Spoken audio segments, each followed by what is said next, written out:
Hello दोस्तों, कैसे हैं आप सब। हमारी कहानियां देखने के लिए हमारे चैनल को सब्सक्राइब कीजिए और हाँ, बेल आइकॉन पर क्लिक करना मत भूलिएगा। दिल्ली के एक घर में दो भाई गौरव और हर्ष अपनी पत्नियों पूनम और निशा के साथ रहते हैं। पूनम बड़ी है लेकिन बहुत सीधी भी है, जिस वजह से देवरानी निशा हमेशा उससे अपना काम कराती रहती है। भाभी, ओ भाभी, जरा सुनिए, मेरे लिए एक कप चाय तो बना दीजिए। निशा, मैं बहुत थक गई हूँ, आज तुम अपने आप ही बना लो। माँ, ये पेट दर्द। भाभी, सुबह से पेट में बहुत दर्द हो रहा है, बस इसीलिए आपसे बोल दिया, नहीं तो खुद ही कर लेती। निशा की बात सुनकर पूनम चाय बनाने रसोई में चली जाती है और निशा फोन पर अपनी माँ से बातें करने लगती है। देखा बेटी, मैं ना कहती थी इस घर में तू राज करेगी, राज। इतनी सीधी जेठानी किस्मत वालों को ही मिलती है, उसे तो हमेशा इसी तरह दबा कर रखियो। हाँ, बात तो तुम सही बोल रही हो माँ, इसके होते हुए मुझे किसी काम को हाथ तक लगाने की जरूरत नहीं पड़ती। मेरी बेटी तो है ही रानी, और जब वहाँ पूनम है तो उसे भला कोई काम करने की क्या जरूरत।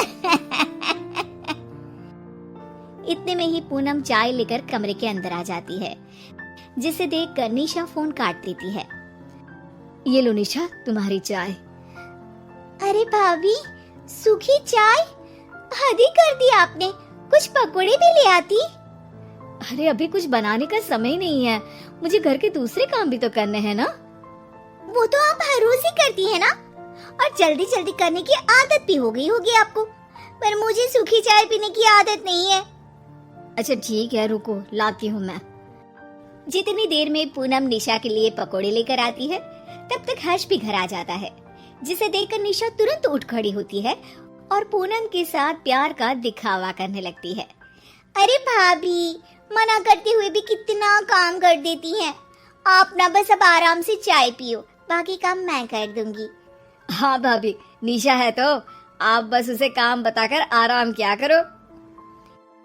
ये कहकर हर्ष वहाँ से चला जाता है, जिसकी वापस जाते ही निशा एक बार फिर पहले जैसी हो जाती है। आपको तो बहुत सारा काम करना था ना भाभी, तो जाइए ना, करिए ना। इस तरह निशा पूनम से अपना हर काम कराती रहती। समय बीतता है। एक दिन पूनम की तबीयत बहुत ज्यादा खराब हो जाती है। अरे भाभी, अभी तक सो रही हैं? चलिए जल्दी मेरे लिए कुछ खाना बना दीजिए, बहुत भूख लग रही है। निशा, आज मेरी तबीयत ठीक नहीं है, तुम ही खाना बना लो। अरे क्या बात कर रही हैं? मैं ऐसा कुछ नहीं करने वाली। ऐसा बोलकर निशा कमरे से बाहर चली जाती है। ये सब क्या हो रहा है?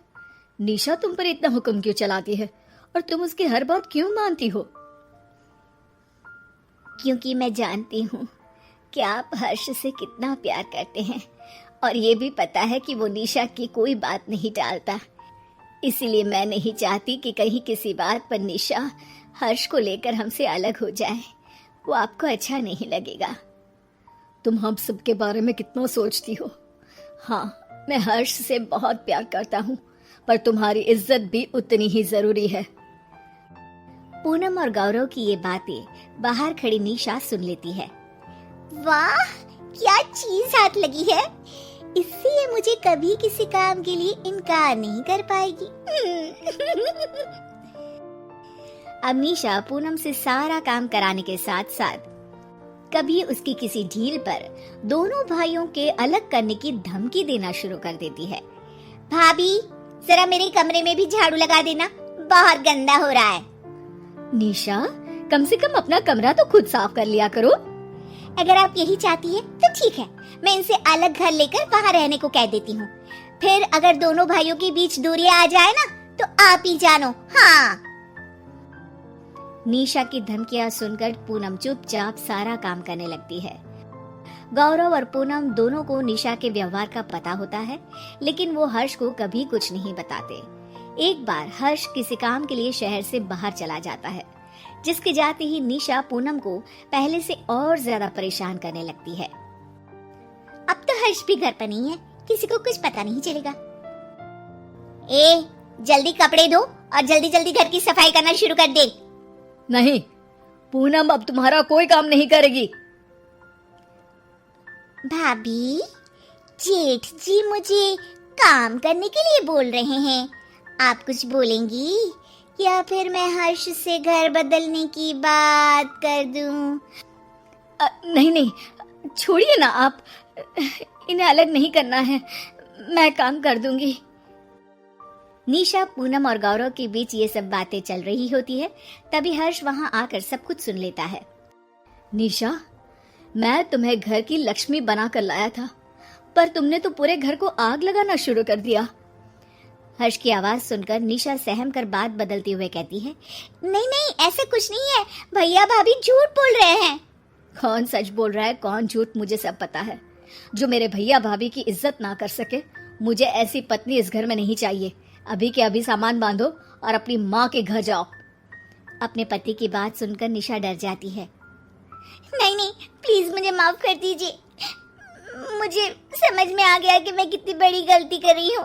मैं आपको छोड़कर कहीं नहीं जाना चाहती। आज के बाद दोबारा ऐसा कुछ नहीं होगा। भाभी, मुझे माफ कर दीजिए ना। इट्स ओके निशा, तुम्हें अपनी गलती का एहसास हो गया, इससे बड़ी बात कोई नहीं हो सकती। हमें तुमसे कोई शिकायत नहीं है।